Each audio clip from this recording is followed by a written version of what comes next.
Have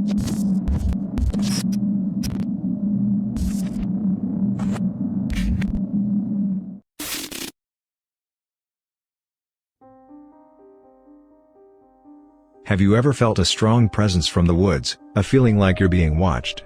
Well, the truth is something is watching you from the trees and shadows. Monsters hide in the woods, preying on the innocent and striking quickly. They won't stop, they never will. This is my story and I hope it serves as a warning to all about the truth of the woods and how dangerous it truly is, how dangerous they are. Growing up I never had a dad. My father left me and my mom when I was young and I haven't seen him since. Sure, I get the occasional birthday or Christmas card with money, but besides that he's almost a stranger to me. After my father left, my mother decided to leave the city life behind and we moved when I was 10 to Wisconsin, where we bought a small cabin out in the woods. At first I hated living there, the woods always terrified me as a kid. Every time I looked out the window towards the woods, I always got an unsettling feeling, chills would run up my spine and I would start to shake uncontrollably. I always felt something was watching me, the feeling never went away even as I got older. I hated the walk to school I had to make every day. The looming feeling of getting watched grew even stronger as I walked in the woods. I felt so vulnerable looking at the tall trees. The woods I lived by had almost an endless stretch of tall trees in the forest. I felt something was watching me up on the trees. My mom though felt completely different about the woods. She loved them. She loved taking walks outside and just staring at the trees and the forest, taking all of nature in. She was an artist, so she loved to just sit outside and paint the trees. Many of the portraits in our cabin were of the trees and the forest. I asked her if she ever felt a presence when she was out there, like something watching her. "Yes, I feel a strong presence, but it's a comforting one," she said. "I feel safe and protected." I never understood why she had such a conforming feeling from the woods while I felt a terrifying one that kept me wide awake almost every night. On one night when I was about to go to sleep I saw something from the trees. It was far off into the distance, but I could barely make out the silhouette of a figure. It was big and bulky with long arms, and from the angle it looked like it was staring right at me. I froze as I stared at it. Then I heard my mom walking to my room, and when I turned to see her open the door, I looked back to see the figure gone. I tried telling my mom but she never listened. She said I was simply imagining things and that I needed to quit being scared of the woods. The woods protect us from the outside world, Michael. They are a shield to all the bad things in the world. I knew what I saw, and I knew whatever it was, wasn't protecting me. On the way to school that morning I felt the presence, stronger than ever. Every time I turned around though, nothing was there. Suddenly I heard a branch snap behind me and I didn't dare turn around. I couldn't move. Then I heard another branch snap and I took off running. I could hear fast steps behind me as I was running, which made me run faster. I could hear the footsteps gaining on me. When it seemed they were right on me I burst out of the woods, sweating like a pig. The day went by normal. Once school was over I asked my friend James if he wanted to walk home with me. James was my best friend and the only person who understood my fear of the woods. He lived close by to me and he also could feel a disturbing presence watching him. He tried telling his parents like I did with mine, but they didn't listen either. "Dude, did that really happen?" he asked as I told him about what happened on the walk to school. "Yeah man, I just don't feel comfortable walking in those woods alone, man. I know there's something in there," I said. "What do you think it is?" James asked as we started walking home. "I don't know, I think I saw it last night though. It was like really big with huge long arms. It was far away so I couldn't see anything else." He was quiet now, then he said, "I think I've seen it too. I saw something last night too. It was a lot like the thing you describe." Then we heard a loud snap behind us and turned around to see a tree branch on the ground snapped in half. "Dude, something's following us, we need to run," James said. "No, don't run. I did that and it chased me. Maybe if we keep walking slowly it won't do anything." James, looking terrified at me, nodded his head slowly as we started walking. We heard more snaps as we walked, getting louder and closer. I looked over at James, he looked back at me white as a ghost. After what felt like an hour, I could see the outline of my house in the distance. Our pace quickened as we got closer and closer to my house, the snaps and cracks quickening as well behind us. As soon as we got close enough, we took off in a dead sprint towards my house, not looking back. We ran inside and I locked the door once we were inside. "Everything okay?" I heard my mom say behind me. We looked at each other, then I heard James say, "Yeah, Mrs. S, we just raced each other to the house." She looked at me and I nodded quickly.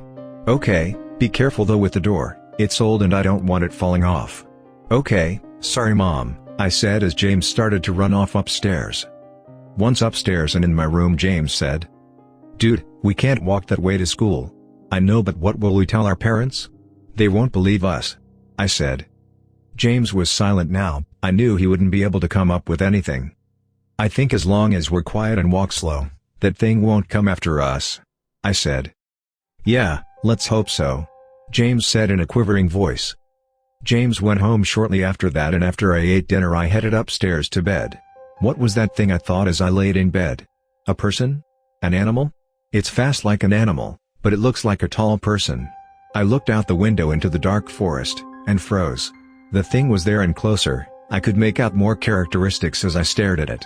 It had a hunchback and long fingers with razor-sharp claws. I didn't see any eyes on it, but I could somehow feel its cold stare locked on me. It just stared, observing me. Then, it turned around and walked back into the forest. That was no person or animal, I thought to myself once it was gone. It wants me, I'm its prey. After a restless night of sleep, I woke up and walked downstairs to see my mom sitting on the counter with a worried look on her face. "Hey Mom, everything okay?" I asked. "Morning honey, I have some bad news," she said, looking at me. "What is it?" I asked. "Your friend James, well, he's missing. His parents went into his room this morning and he was gone." I stood there petrified. It wasn't following us, it was tracking us. "Tracking James. Are you okay, Michael?" she asked. I could only see James' face in my mind now, the image of him looking at me as we were walking home, white as a ghost. I couldn't keep everything in and I told my mom everything, the thing that chased me and James being stalked by it, and seeing it for the past 2 nights getting closer to me. "You've got to believe me, Mom," I pleaded. "Something is in those woods and it took James and now I think it's gonna take me." She looked at me with a sad expression. She sighed then said, "I know this must be hard for you, Michael, but there's nothing in those woods. James might have ran away or anything could have happened." "Mom, it took him. James would never run away from his parents," I said. She looked at me then looked at the clock behind me. "I think it's time you get to school now, dear. We'll talk about this later." I pleaded with my mom to drive me to school, begged her on my knees. She finally relented after a minute. Okay, just this one time. We need to leave now though and be quick, I have to get to the studio."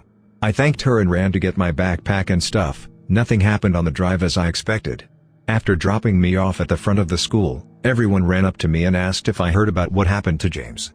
Everyone was talking about James that day. They started rumors either saying he ran away or was kidnapped. "Do you know what happened to him?" Sally asked frantically as she ran up to me at lunch. She had had a crush on James since the 2nd grade, and even though James showed no signs of affection towards her, she still adored him.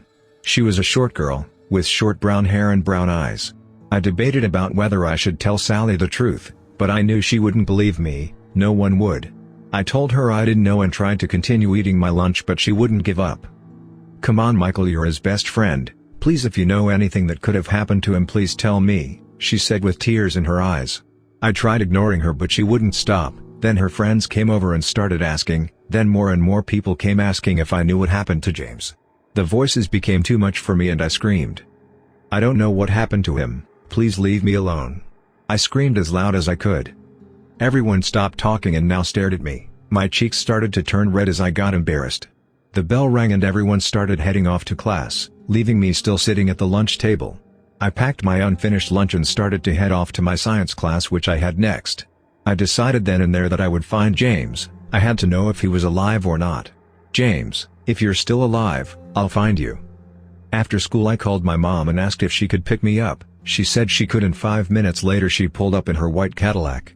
As we drove home she asked, "Feeling better, honey?" I lied saying, "Much better." I knew she would never believe me. I was going to have to face that thing on my own.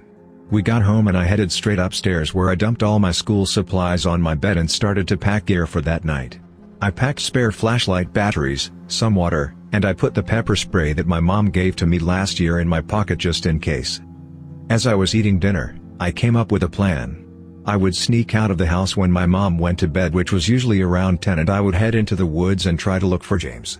I knew my chances against that thing were slim to none, so I knew I would have to be quiet and careful. After dinner I went to my room and waited. I waited for hours until I looked over at my clock, which read 10:30 p.m. I hopped out of bed and walked over to the window, opening it quietly. I made a little rope with my bed sheets as I waited, as I knew I wouldn't be able to jump off the window without getting hurt. I tied the rope against my bed and started to climb out of the house slowly. Once down, I turned my flashlight on and aimed it towards the woods. It was even more terrifying now. The trees seemed endless and I couldn't even see the moon. I took a deep breath, and started to walk slowly into the woods. I noticed something that started to scare me quickly. Once I was walking, there was absolute silence. Not a peep, no crickets, no owls, nothing. I flashed my light around quickly, calling out James' name quietly. James, James, are you out there? Nothing but silence echoes the woods. I walked towards the directions of James' house, thinking he may be around there. As I'm about halfway to his house, the battery for my flashlight dies. Darkness now engulfs me as I panic. I scramble for the batteries in my backpack. Once I find them, I take the dead batteries out of my flashlight and put the new ones in. When I turned my light back on, I screamed. Standing in front of me was that thing. The fear I felt was indescribable. Even to this day the image of it still fills my dreams with nightmares. It had no skin, it was all red muscles and tissues. It had no eyes and its mouth was full of dozens of razor-sharp teeth as it smiled and drooled, looking down at me. It was at least 9 feet tall and it had a bad hunch to its back. Its claws were even sharper close up, as sharp as its teeth were. Its upper body was big and bulky while its long legs were skinny as a twig. Its arms were huge with big muscles and bulging veins. I screamed even more as it bent down and picked me up by the head. It dragged me across the woods as I kicked and screamed, "Stupid, stupid, stupid, stupid. What the hell were you thinking coming into the woods?" I thought. It dragged me until I eventually passed out. When I woke, I found myself in a dark cave, hanging upside down by at least 5 feet. The cave looked ancient, with 3 tunnels that led into darkness. I had never seen this cave in the woods, never even knew there was one in the first place. The light that was in the cave was from a single fire in the middle of the cave. I could see my backpack on the ground with my phone near it. I tried to reach and grab it, but I couldn't move. The thing had wrapped ropes around my ankles to the sharp rocks above me. I was hopeless. I thought to James now as I started to look around the cave. In one of the corners of the caves I saw a single orange t-shirt on the ground.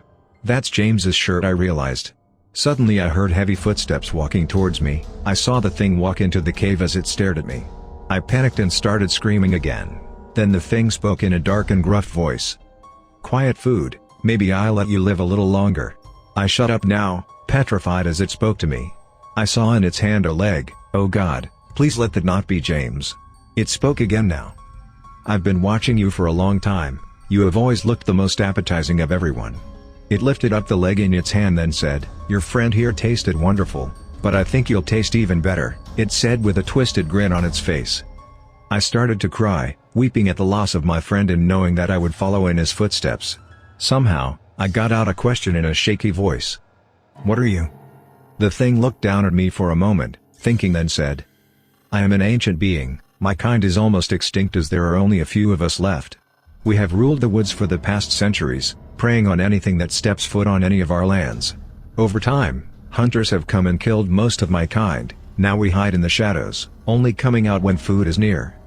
I think for a moment before asking another question. "Do you only eat young kids?" The thing now smiled, showing off its dozens of teeth as it said, "Of course, kids taste the best, very juicy and sweet." It had cut me off the ropes with its claws, squeezing me with its ginormous hands as it started to open its mouth. I was barely able to ask one more question. "How can you hunt, without any eyes?" It stared at me, closing its mouth before saying, "I can track your scent. My nose serves as my eyes as I have none. I smell my food out before I come for it at night. Lucky for me I didn't have to come for you, you came to me." It opened its mouth wide as I panicked, starting to throw myself around trying to get out of its grasp. "Hold still, food." It boomed at me. I was somehow able to move my hands into my pocket, where miraculously I felt the pepper spray that didn't fall out. I acted quickly as I got closer to the thing's mouth and pulled out the pepper spray and sprayed it into its face.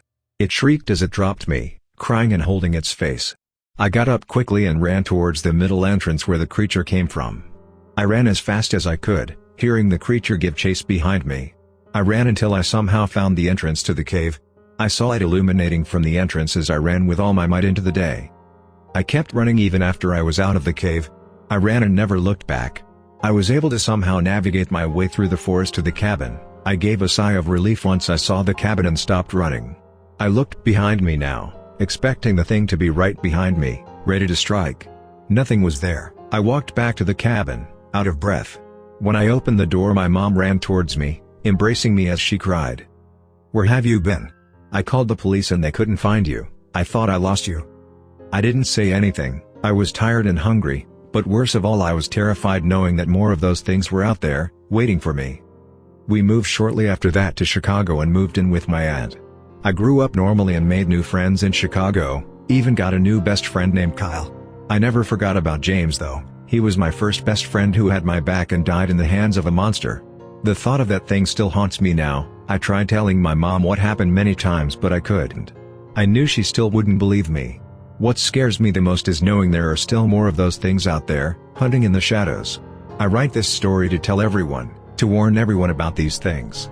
They hunt for children, feasting on them. Be careful near the woods, you never know what lurks in the shadows of the trees. Please, don't ever go into the woods at night, they are watching and waiting for you.